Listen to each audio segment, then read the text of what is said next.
as you know, every once in a while, Carrie and I kind of like to go with, well, the topic of the week. And this week, it's actually Poison Prevention Month.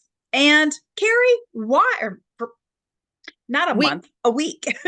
Poison Prevention Week. You can poison people all you want the other 51 weeks of the year. Just this week, we need to keep people from being poisoned. I think it's more like an awareness week. It's not you can't poison people like this week. I'm going to go with don't ever poison people. And so, on that thought, Carrie, why is this a topic that should be on everybody's radar? Well, because we have things in our centers that we put there on purpose that could be dangerous to the kids. And there are things in our environment that we didn't make a plan to have in the building because the parents insist on bringing their backpacks and purses into the building. And our staff insist on bringing backpacks and purses into the building or briefcases, whatever. They bring their containers of stuff into the building. And sometimes there's dangerous to children things in there. Like parents bring in their diaper Yeah. bag. Oh, And in the diaper well, bag, you're jumping into things. you asked me why. A little bit, a little why. It's also part of annual training, and it is part of one of those things that, as a director, you need to train your staff on every single year. So sometimes I know as a director, I got stuck on what is this staff meeting going to be about? Well, you know what? Here's a great opportunity for you to assign everybody to listen to this episode, and then they can come back and talk about it at your staff meeting. So here, we've helped you out a little, and you don't have to talk about it. We're going to let Carrie talk about most. Well, I mean, not just me. Your medical background, I think, will also come into play here. But if you're doing this instead of having people listen to the podcast, you're like, okay, we'll do this at the next staff meeting. I'm going to tell you a scavenger hunt is a great way to do this. And say, okay, I want you guys to go through everything that's in this room, and I want you to everybody find me two things that are a choking hazard or a poison hazard. And you'll be amazed. I don't care if you've got 26 staff. I bet because everybody will have their personal stuff, we're going to be able to find choking hazards and poison hazards. Absolutely. Well, let's go with, since we're talking about poison prevention, we're going to stay on that topic the best that we can. Yep. And let's start with the things that are in a center that or let's go with the obvious things. What are some of the obvious things in a center that most directors and most teachers are going to go, oh yeah, we need to think about that from a poison prevention standpoint? I mean, the most obvious is the cleaning supplies, right? Bleach bottles that are made up, bleach in a bleach bottle that you bought from the store is toxic because of the concentration. Bleach in the spray bottle that's been properly diluted, not toxic. So some things are toxic in small doses. Some things, it depends on the concentration. Other things aren't really toxic at all, like water, not a toxic substance. But the strong bleach would be a problem, but the mixed up bleach would not be. So Okay. how do we keep the kids from having access to our cleaning supplies? The soap is a toxin that could be a problem. If the kids decide to eat the soap or drink the soap, more likely, we can have a problem. If they're any cleaning supply, not just bleach, even the ones that say All natural. natural. Yeah. Yeah, cyanide is natural. Like, just because something is all natural does not mean that it's not toxic, that it's not a poison risk. Yeah, I mean, one of the things that I think is more and more prevalent, that in addition to a cleaning supply that people see everywhere, especially since COVID, is hand sanitizer. And hand sanitizer, Ugh. hand sanitizer is rubbing alcohol. I mean, that's what it is, right? So that is a product that should not be sitting on your desk, should not necessarily be out and about all the time. I have my own opinions of hand sanitizer because personally, I like soap and water. And Just because it hold works on to better friction. and because it's not as toxic? Yeah. There's a reason why when surgeons are about to go into surgery, they don't put hand sanitizer on their hand. They scrub their hands. And it's not just the using of soap. It is the friction piece. So you don't want to know about the fact that they spend 5 minutes and that they come all the way up past their elbow. Just know that doctors wash their hands. They don't use hand sanitizer. So anyway, And okay. I think, So I mean, so like, let's go ahead and lay it out there. What happens? What are the possible repercussions if children ingest hand sanitizer? What are short-term and long-term possible consequences? well, that's a good question. I mean, I the mean, big boogeyman is, you can die. yes. So let's not go that far, right? But how can you tell, like, what are some of the signs that there's possible alcohol poisoning? Well, okay, so let's back up on that because really what I'd like to do is talk a little bit about any ingested poisoning. So Okay. when we get there, so let's Okay. finish talking about identifying and then we'll come back about, for lack of a better term, signs, symptoms, and what you should do. So, all right, so we've talked about hand sanitizer mostly because nowadays I think a lot of people just walk right past it and we forget that that is actually a toxic substance. I mean, the number of times I see that on teachers' desks or just on a director's desk, On it's everywhere. children's bags that they brought in, Yeah. they have Oh, it that's true. clipped Yeah. The on parents. to the kid's backpack. Yeah. And the kid's like, oh, I just need to go wash my hands. And they open up the hand sanitizer on the kid backpack and rub it on their hands, which means they're in the cubbies. Yeah.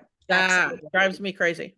All right. So we've got, just basic cleaning supplies. We've got the infamous hand sanitizer. Where are going to be some other places other than um, you know, a closet and a desk, people might find some of these toxic poison prevention items. All kinds of medications, diaper cream, Tylenol, Benadryl, somebody's asthma inhaler. All of those are toxins. And, there's a reason we give a metered dose. We don't just hand somebody a bottle of Tylenol and say, take a swig. Like, there's an amount that you're supposed to have. And a lot of medications look very similar to the, fruit gummies that the kids are used to eating. And so the kids are like, oh, this is just like that. And they'll eat 4 of them. And you're like, that is not an okay gummy. Or it's some other type of medication that to them looks just like something they've had as candy. Yep. Are there other things that you think are absolutely in everybody's center? Well, if you have a kitchen, right? So if you've got Probably. a kitchen, we definitely probably have some food items that can be toxic. Sometimes they're just the simple things. But we also have kids with allergies, right? So we have to make sure that we're aware and that we think about that because not every allergy presents as something simple. If a kid needs an EpiPen, that was probably a toxic substance to that child. Right. So So again, cleaning supplies in a kitchen are going to look and be different and probably treated differently than those you might have in your classroom, hallway, floors, bathrooms. So one of the things you can do for helping your kids who are toddler and above, older toddlers like the 2.5-year-olds, is use the universal sign for poison on any of your containers that have toxins. Use the skull and crossbone, put that on the spray bottle. You can get those stickers. You can get 1,000 of them for like $12. I don't know the exact amount, but you can get those stickers and you can talk to the kids during Poison Prevention Week about if you see this symbol, then that means that's a dangerous thing and can only be used by adults who have training. So it's not just only by adults, but adults who have training. So I think when we're talking about the prevention part of it, we talk about locking it up, keeping it out of the spaces where the children are going to be, putting it up high, but the labeling is a huge part of it. So if you have kids or parent, employees' medications in the refrigerator, which we often do because of amoxicillin for kids, right? It needs to be in a separate box, and you need to have that label on it that says, the skull and crossbones, so that the kid knows, oh, okay, that is not something I can have. And this is one of those things that you might not think about, but those little bottles look very similar to the flavor shot bottles that parents use to add a little bit of, strawberry flavor to their child's water so that they drink the water all day. So the amoxicillin bottle doesn't look that different from a flavor shot bottle or Absolutely. water syrup or whatever you want to call them. All right. So, but one of the biggest ways of that we end up getting surprised, I think, by the poisons in the building have to do with not only with what the kids bring in their backpack, right? We talked about hand sanitizer on the outside, but staff purses, parent backpacks, those kinds of things. So, what are some typical items that we find in staff bags, containment devices that are absolutely should be on your radar from a poison prevention standpoint? Hand lotion, and their medication. Again, excuse me, I'm an asthmatic. I have medication that is rescue medication that I keep in my bag all the time. I usually have some sort of Tylenol or Advil or naproxen. Like, I almost always have some sort of painkiller in there. And I always have hand lotion, which is not a thing that people think of as being a toxin, but it is.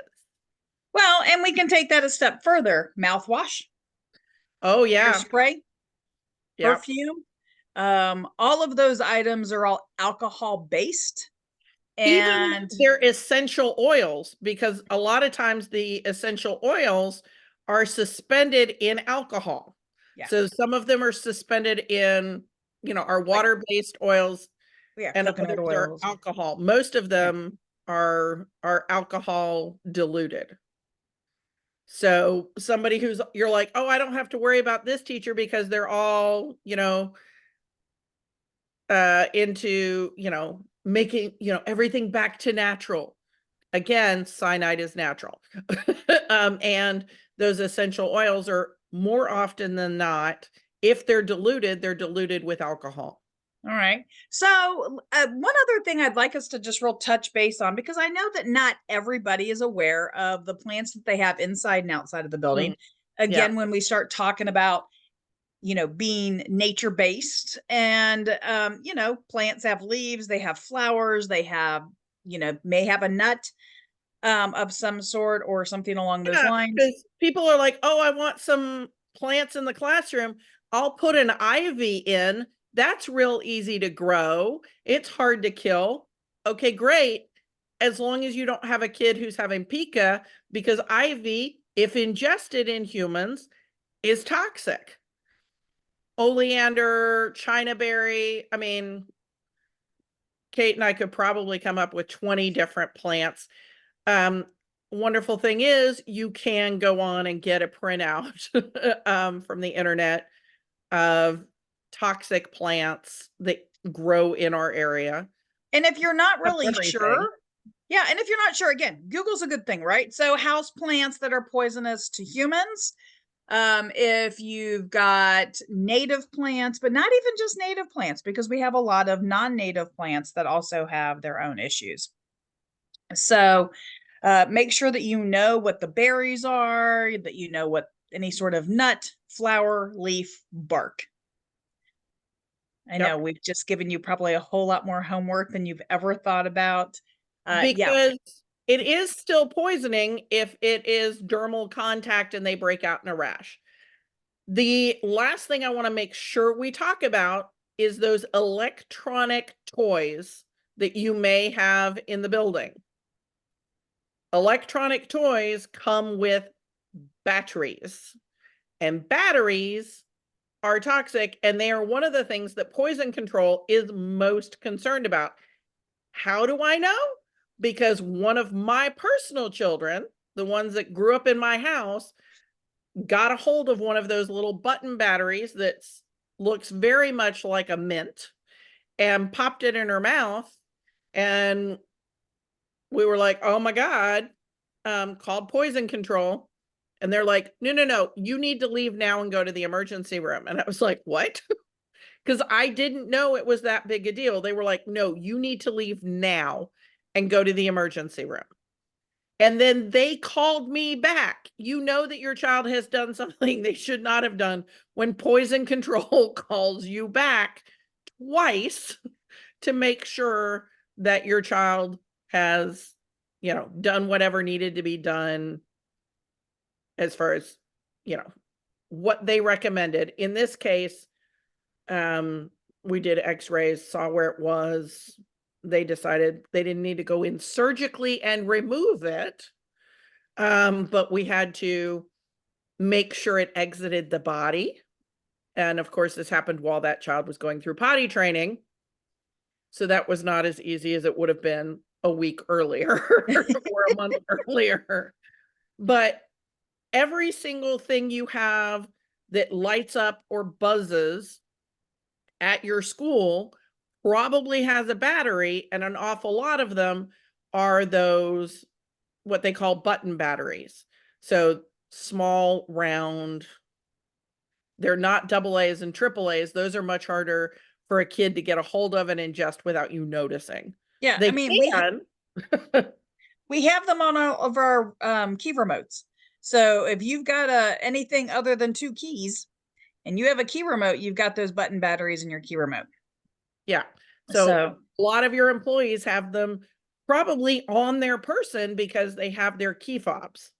yeah, absolutely. So, all right. So we've talked about different places that you can find some of those poisoning items that will poison a child. And so I want us to talk a little bit about what do those signs and symptoms look like? And so one thing to keep in mind, and this can even show up even if you're giving a kid a prescription, because you never know when, and we've all had this, when the parent has also given them one but didn't tell you. So you have now accidentally overdosed a child. And these are all going to kind of start to look alike. So whether it's hand sanitizer, perfume, hairspray, lotion, too much Tylenol, most of these are going to look as if the kid is drunk. Okay, because it is ethanol, right? So it is an alcohol, it's an alcohol base. So they may appear drunk or they may do exactly what they need to do, which is throw up. And if the child ingested something that doesn't agree with their system, the first thing they're going to do on purpose, like this is your body's response, is to throw up. Yes. That doesn't mean that they're done. Right.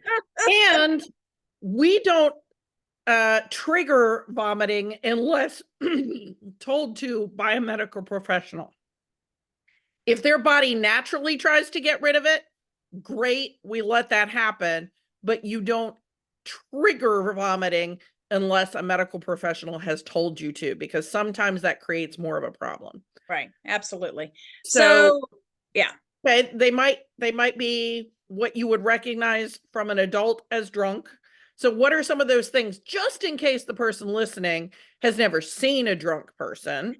So Yeah, so if the kid starts to, like, you see major behavior changes from what they had before. So if they are a kid that's pretty wild and all of a sudden they're very, very calm, or a kid that's calm and is now very, very wild. So either one of those major behavior changes, suddenly are very, very sleepy where they hadn't been before. Um, uh, the glass over eyes can also be an indication. And if any kid ever comes to you with a really funny smell on their breath, um, it's something that you haven't noticed before, also just presume and always ask. So if they're over the age of pretty much one, and they can answer the word, they can say yes or no, and you ask them, did you have something?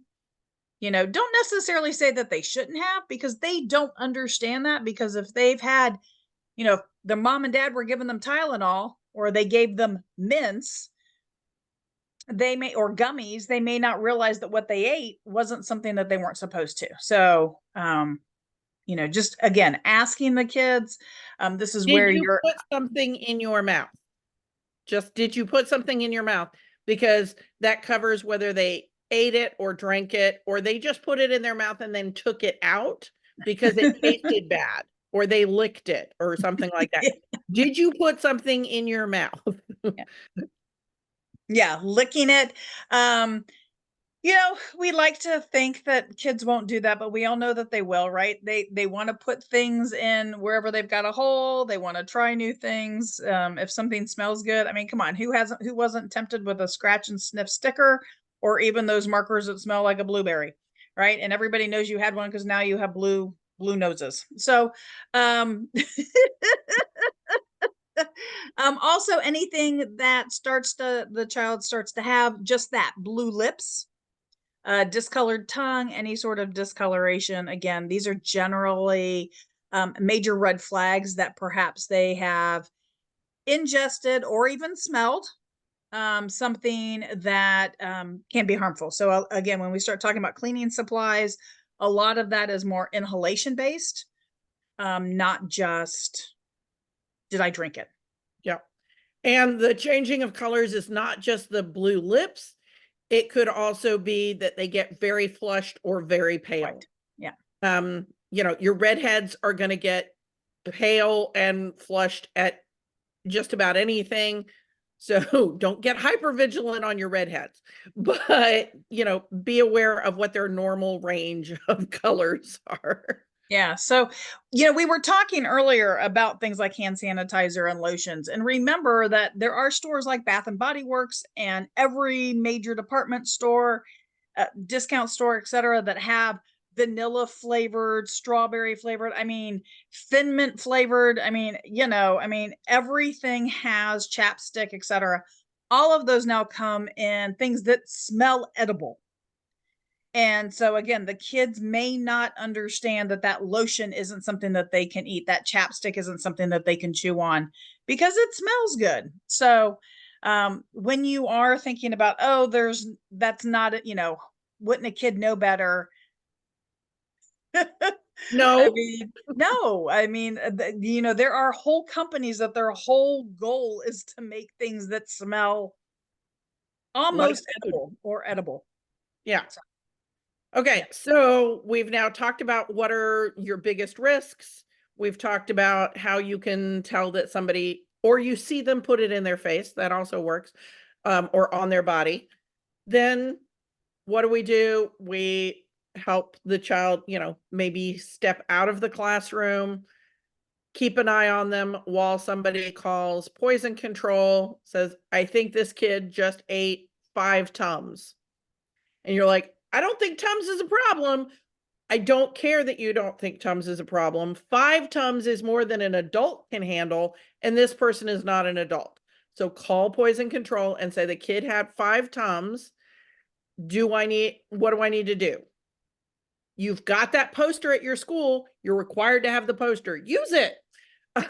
Call poison control. If they're like, no, that's fine. Then you're like, great. But you're still going to need to notify the parent that their child had 5 Tums because the parent left the Tums in the bag or whatever. Um, you still need to notify the parents that that child ingested something, because sometimes the effects of poisoning show up as much as, well, the longest I've seen is 3 hours later. I don't know what the outside limit is, but 3 hours is the longest I've seen. Do you know what the outside limit is, Kate? No, because again, there's so many factors that go with that, age, size, weight, what it was, how much. So, yeah. So there's, all of those things are going to play a part. So we just need to I make just sure. remembered another type of poison that we didn't talk about. Critters. Oh, yes. So venomous animals of various kinds. So it's not poison, it's venom. The people who are very concerned about language will say, well, that's not the same. It poisons your body. Well, So that also brings up the poison we have for critters. So, chances are if you've had rodents or you have even outdoor critters and you have a service that comes out and sprays, which we know is a mandatory thing that you must have. You need to have exterminators come out, even if they're using safe for human or safe for animals. It doesn't necessarily mean it's safe for little animals or little people. So always try to do that on a Friday at 5. yeah, or 7. I would prefer Friday at 7. So if there's a fire ant bite, if there is a scorpion sting, if there is a snake, we're going to presume if a Bees. snake, bites a person, there is a possibility that that is a venomous snake. Most snakes are not venomous. So it's probably not, but unless you grabbed that snake and take it with you, you don't know for sure that it's not a venomous snake, not steak. It can be steak later, but right now it's a snake. Um, so unless you've grabbed that snake, you don't really know whether that snake bite was from a venomous snake. Right. So But we also have, things like squirrels, that if they bite you, they can have rabies, also any sort of feral animal. But we also have to consider just, bees. Can't really keep those away from your playground. Hopefully you're smart enough to know, don't put sugar on your playground. Uh, however, if you've got trees that have flowers or that do flower, always something to keep in mind. yeah, And, bees, wasps, and hornets. yeah, and I think that it's interesting when you start thinking about where Poison Prevention Month falls in, especially in the state of Texas, when we already have wildflowers popping up and we're in the first week of March. So, this is something that you should probably review with your staff a couple of times a year, especially when you have those seasonal pieces, because we know that pretty much starting end of September, 1st of October, you start having all of the fall scents and the cinnamons and all of those things. And so people do want to have seasonal smelly stuff out and about. So whether it's even air freshener, I have had children in my program who responded to anything with an alcohol base. So if you actually start looking at a lot of our soaps are alcohol based, even if we aren't calling them a hand sanitizer, right? So you actually have to find specific soaps, air fresheners, etc. So all of those are putting our children at risk. Not necessarily in a bad way because it's an excessive, but you need to remember essential oils, candles, obviously, but even just a candle that's there for scent. Um, you know, the mold contain whatever those the little mold things that you put in a closet so it kind of takes the mold away. What am I looking for? Desiccators. Yeah, Yes. those things. I was trying not to say mothballs because that's what kept popping into my head. Yeah, Um, I respond very negatively to mothballs. yeah, It's a thing that for me will trigger asthma. yeah. So I think we've helped you a little bit with poison prevention, getting ready for or being part of Poison Prevention Week. If you want to use this as a training for yourself or for your staff for the environmental hazard training, the emergency preparedness and building safety, you can. We're happy to have you use this as a training for yourself, for your staff on that topic. So we need a couple of questions for them to answer, and then you can email it into Carrie, Carrie, at texasdirector.org. So, Kate, what is one question you would like them to answer? I would like you to give me 3 examples of things that could be poisonous that are not cleaning supplies. Okay. And I would like you to tell me what are the 3 steps that you're going to take if a child has been exposed to something that is poisonous, because we talked about them. So send me what those 3 are and the 3 types of toxins, and I will send you, well, actually, I won't. Adele will send you out a training certificate for whatever the length of this podcast ends up being after Marie edits it. So 15, 20, 30, 40 minutes. I don't know how long we've been talking, but we'll send you a training certificate to the closest quarter hour for this topic. So thank you guys so much. If you enjoyed this training, please go in, like the show in your podcast playing app. If you can, go in and write a review. It really does help. There is an algorithm involved in podcasts. So share the show with your friends, like it, write a comment if you can. And we would love and you to can always find it at texasdirector.org/childcare conversations. And there is an RSS feed there. There's also some playlists of some of our favorites. So if you ever want some more on monkey management or maybe just enrollment and marketing, we've got a couple of playlists there as well. So we look forward to talking to you next week. Thanks.